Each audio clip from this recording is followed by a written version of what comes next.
This video is brought to you by Instant Gaming. Plain and simple, you're looking for PC games, you're looking for Xbox, you're looking for PlayStation. You come here, find what you're looking for, find it at a cheaper than retail price, purchase it, get your game key, redeem it on Steam, and you're ready to play. They've got a vast catalog of all the hottest titles, even discounts on some that haven't even been released yet. The regular price is $29.99 on Steam, and you can get it for the low price of $19.04 right now. Instant Gaming, your game, your price, your instant. Just do it. Also, they partnered with me to host a giveaway where you can win the opportunity to pick out a game of your choosing. Make sure to check out that link and my affiliate link in the description below. Now back to the video. What's going on, people? Hope you're having a wonderful night or day. I've got some really good news and a little bit of bad news.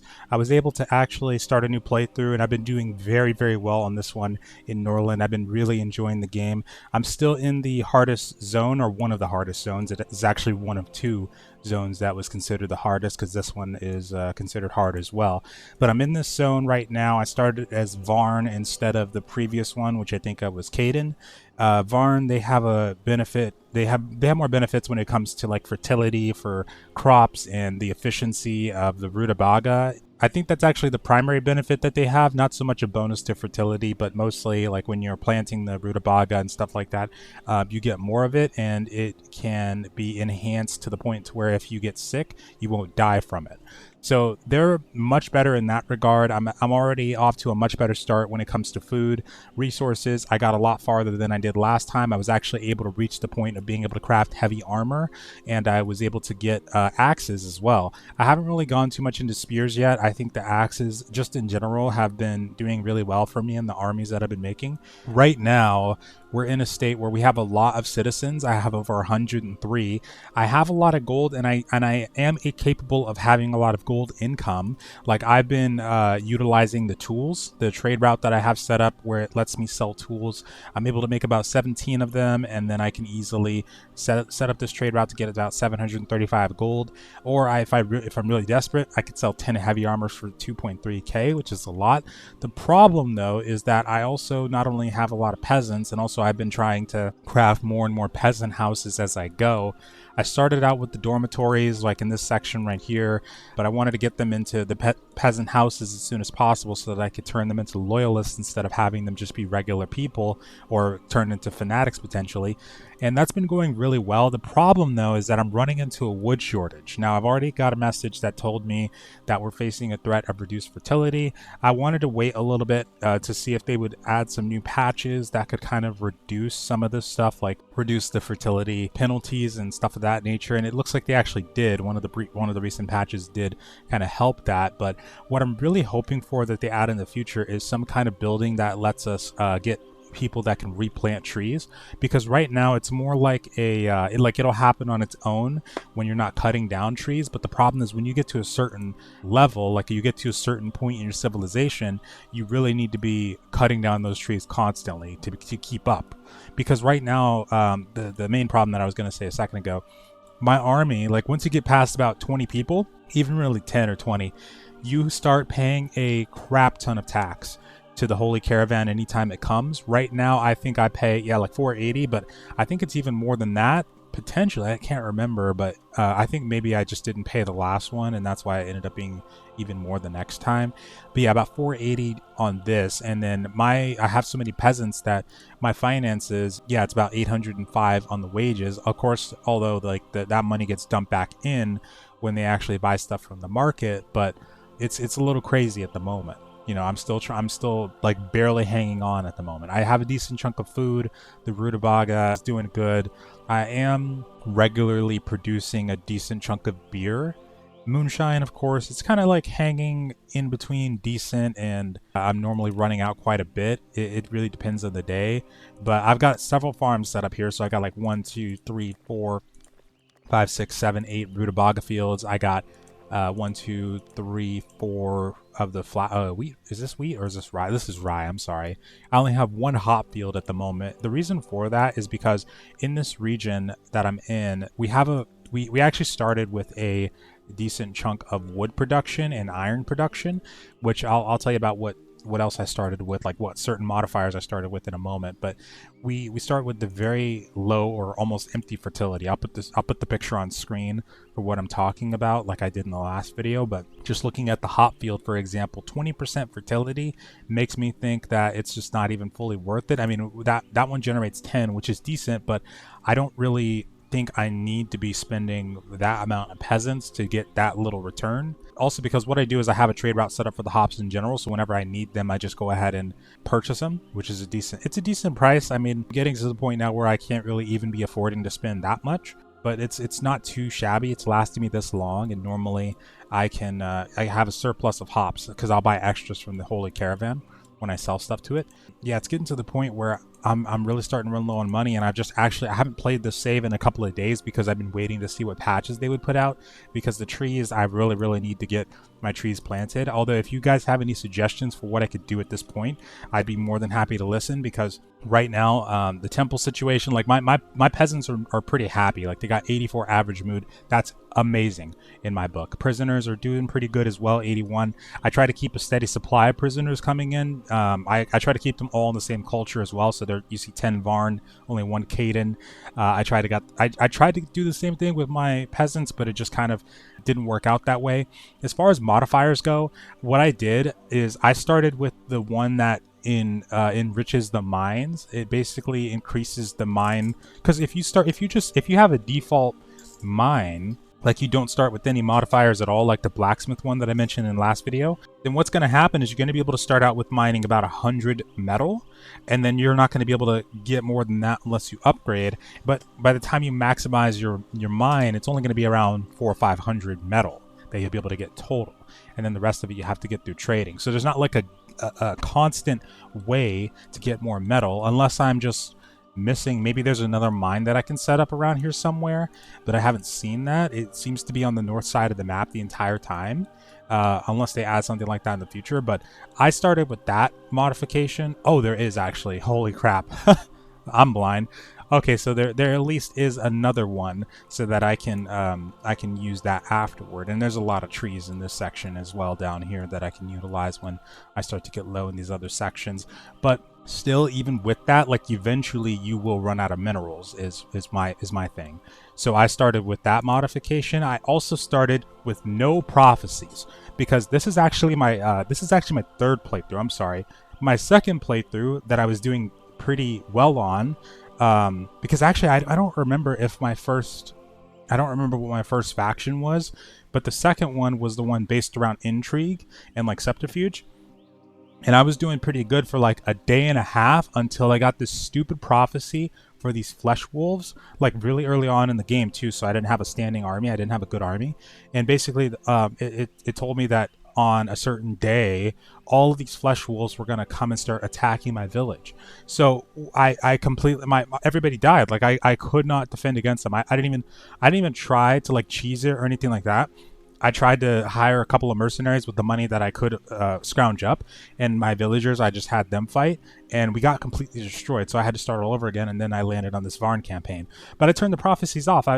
It just, because like the first campaign that I had, I survived through maybe 1 or 2, but it throws you such a big wrench. Like I don't like them because like I had the one in the first play. I had 2 actually. There was going to be a large number of fanatics joining my town. The other one was the cutthroats, that there would be a large number of like vagabonds and cutthroats coming to my city anytime migrants approached, and it was horrible on both. It led to it contributed to the downfall. I also didn't really know what I was doing, so there was that too, but I just went ahead and started without him. I'd say that because I'm in one of the hardest regions, and that I'm playing on normal difficulty, but without the prophecies, that I'm basically bringing my difficulty down to normal. So I'm okay with that. I'm still all right with that. But yeah, I would say if you guys have any suggestions, I'm probably not going to play this too much. I'm actually making this video today because I'm looking more for advice. I would love to know like what you could recommend that I do here as far as getting more money gain, and what I can do about this forest situation, because right now I'm facing reduce fertility. I've kind of I have 3 lumber mills going at the moment. This one's level 3. I have I moved them around. Hold on. I have this one over here, level 4, that I have on pause at the moment. No, I don't have it on pause. I just unpaused it, but I'm probably gonna pause that again. And then I do have a third one that was over here. So I'm probably gonna have to pause at least 2 of these until I can get some of these trees to regrow again. But I don't know how I'm gonna keep up with the wood cost, because now I got to funnel the wood into the charcoal, which is going to get funneled into like the steel, and then I also got the tools that I need to make as well. So we're going to start having a big drain on our wood source, and I need to keep that going. And then also on top of that, I was kind of hoping that when you take over different villages, they could give you gold, because right now I have allies. So I have Wonderlore, they're actually in my alliance. I started in this playthrough under somebody else. I think I was in the Beastwood alliance because they were allied with Wave Market, and I was just underneath them both.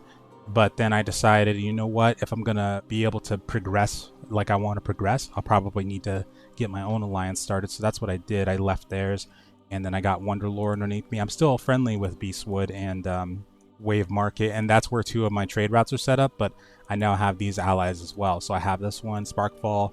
I'm trying to get Crystalia. Actually, I have a messenger going there right now to invite them to the alliance, so they should be joining soon as well. Dragonhorn. Oh, I forgot Dragonhorn was in my alliance as well. So Lakehold, they're not. They're independent, but I want to bring them in as well. Because Beastwood has Greenspire, and then everybody else. So Lakewood seems to be the only independent left, because everybody else, as you'll see, has because one day the entire map was revealed to me like all at once, and I had no idea why. I was like, what the hell is this? I was just able to see everybody out of the blue. But then I realized every single person besides the ones in my immediate vicinity were vassals of this Wind Peak one. So now it's turned into a case after about, what was it, 77 days, and the holy unholy horde that spawned in my campaign, because I left that part on. They just kind of like got destroyed or disappeared out of the blue. Oh, this region right here might be independent. Actually, I didn't realize that they're not showing up on my map yet. But other than them, like everybody else is under Wind Peak. So now that the unholy horde is gone and everybody's been consolidated, it looks like I have to deal with these guys. But they have a huge army, 137, 50, and 3 and 1, and like my army's relatively trained up. Like I've got some guys at 20, and so right now, you know, the fact that we only have 5 slots is kind of difficult to deal with as far as our lordship titles. This is my original guy, 67. I also enabled the longevity modification, the longevity upgrade as well, so I should mention that too. So I don't know exactly how it works, because it looked like it only enabled you to get the book that allowed you to read it for any of your characters, and any characters that read it had their aging reduced, but I didn't fully understand it. But this is my original main king, and he's towards the end of his life for sure. This is his brother. So the start that I had was 2 brothers and a wife. So this was the main wife that we had as well. This is my brother's wife that I got from, she was a free lord originally, and I recruited her. She's one of the ones that is training our army at the moment. The second one is a free lord. I have her on constant hiring because I don't have enough slots to have everybody. So I'm basically going to let Roke die, but I'm going to keep on trying to hire him as I can so that he can stay a little bit longer and teach his kids. But the thing is, like, the Holy Ring is another situation. So not only am I gonna start running into a money drain situation, but the Holy Rings and the wood as well. And the problem too is that this is my heir, my son, and he's doing pretty good right now. Roke and Milika's daughter, Violet, she's managing our chancellery now, which is a really good building. You really need these to be sufficient. I have a second one, but I haven't really activated it yet. I don't really need to at the moment. But anyway, yeah, right now, and they have 2 kids as well. I have no idea what I'm going to do with them when they grow up, especially if these people are still alive. So right now, we're kind of in a limbo state. I'm not 100% sure what I need to do here, because I have only, 37 people in my army. Luckily, we're good on vagabonds. Like, we don't have a crazy amount of those people running around. But I need to be able to get upwards of 100 people, it looks like, to be able to take on Wind Peak. and I'm already struggling, so I don't know how I'm going to be able to get past those numbers. Because even though these guys look fairly unarmored, it's probably going to take at least, if I'm lucky, like 50 to 60 people to take on that army, and at least that portion of the army. Like, there's how many archers did they have? They said again, 50 archers. That's absolutely insane. So to be able to take on those guys, it's going to be tough. And then I might be able to get help from my my vassals, but the problem is too that you can't fully control them. So like you can, if you get attacked, they'll send some reinforcements to your village, but I basically have to bait Windpeak into attacking me if I'm going to make this work, because then I can get reinforcements from my allies, but otherwise I don't think they will like travel alongside my army is the problem. So that's another problem as well. And then they're not able to send me gold. Like I can do some diplomacy and have them, or I can request that they send me something. Can I? I guess not. I guess that option disappears after you become allied with them. Like if I look at Beastwood and go to politics, I can say that. I could say politely demand tribute, which will, it's like an aggressive action and whatnot. But we can't do that because we have a peace treaty. But I can't do that with my vassals apparently. So I can't really do anything like have them send me tributes or any money or anything like that, which also sucks, because I don't really know what the point of having them under me is at the moment, other than to give me reinforcements if I get attacked, and then also you don't have to be at a certain relation with them for the trade agreements if you're allied with them.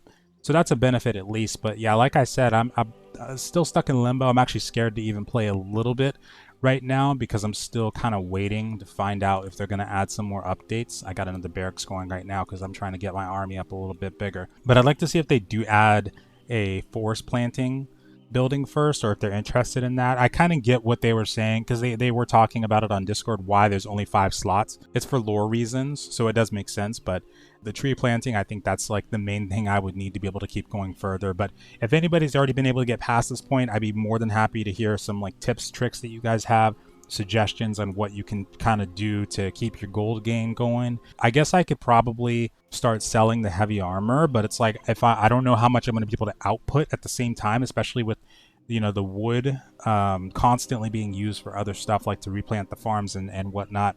Although I think they did add some improvements to that in one of the recent patches.